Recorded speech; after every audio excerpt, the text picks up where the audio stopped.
ఎందుకు పొంగులేటి గారు మీకెందుకు భయం అవుతుంది? మీరు చెప్తారు కదా, పొంగులేటి ఖమ్మంలో సవాల్ చేసినా అట్టే చేస్తాడు, హైదరాబాద్ లో సవాల్ చేసినా అట్టే చేస్తాడు. పొంగులేటి ఎవరికి భయపడాడు. పొంగులేటి గారు మీరు భయపడకండి. మీ జేసీబీని ఇటాచీని రంగనాథ్ గారికి చెప్పి మీరాలు ట్యాంక్ దగ్గర తీసుకుని మేము కూడా వస్తాం. ఒక్క ఇన్కన్వెన్షనే కాదు, అన్ని కూలగొడదాం.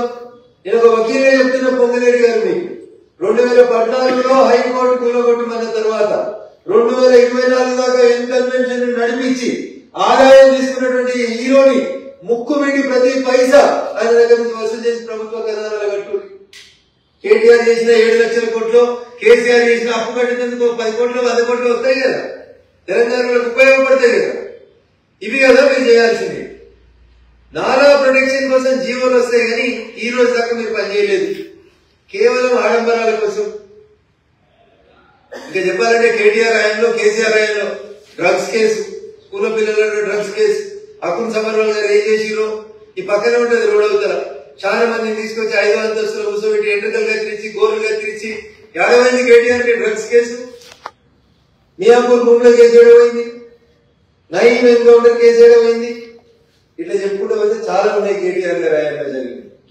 సో నా రిక్వెస్ట్ ఏంటంటే రోజు మీడియా కూడా, నా విజ్ఞప్తి మీడియా మిత్రులు, ఫస్ట్ పేజ్ లో ఇటు పొంగులేటి తిట్టింది, ఇటు కేటీఆర్ తిట్టింది రాయకూడదు, దండ పెట్టి చెప్తుంది. ఇద్దరి హయాంలో కట్టిన భూములలో ఒక శ్వేతపత్రం ఇవ్వని అడుగుతున్నాడు. నువ్వు పెద్ద దొంగ, నేను చిన్న దొంగ అని తీసుకుంటున్నారు, ఇద్దరు దొంగలనే ఒప్పుకుంటున్నారు వాళ్ళు. నేను రేవంత్ రెడ్డి గారిని అడుగుతున్నా, మీరు హైడ్రా వేసింది మంచి ఉద్దేశంతో అయితే, నిజంగా చెరువులు కుంటలు పరిరక్షణ మీ ధ్యేయం అయితే 10 సంవత్సరాల్లో టీఆర్ఎస్ పార్టీ అధికారంలో ఉన్న 10 ఏళ్లలో కట్టినేడు ఫస్ట్ కూలగొట్టింది. దీంట్లో మీరు రాసిన సంగారెడ్డి జిల్లా, మా జిల్లాలో పటాన్ చెరువు మండలం నుంచి విడిపోయి అమీన్పూర్ అనే కొత్త మండలం వస్తుంది. ఒక్క చెరువు లేదు, ఒక కుంట లేదు. పార్టీని మార్చి లీడర్ల కండువాలు కప్పి ఒక్కొక్కరిని ప్లాట్లు అనిపిస్తున్నారు మీరు చెరువులలో.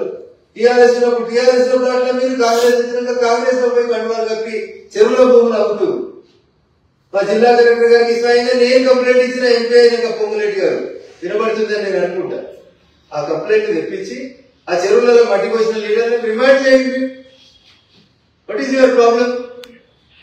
నేను అడిగినాక వారం రోజులకు అడిగింది కదా పొంగులేటి గారు, జొన్నవాడ ఫామ్ హౌస్ నీది కాకపోతే రేవంత్ రెడ్డి మీద ఎఫ్ఐఆర్ అంటే చేసినామని వారం రోజుల్లో కాంగ్రెస్ లో గ్యాస్ వచ్చింది కదా. ఫస్ట్ జొన్నవాడ ఫామ్ హౌస్ కూలగొట్టడంలో మీకున్న అభ్యంతరం ఏందని చెప్తున్నారు.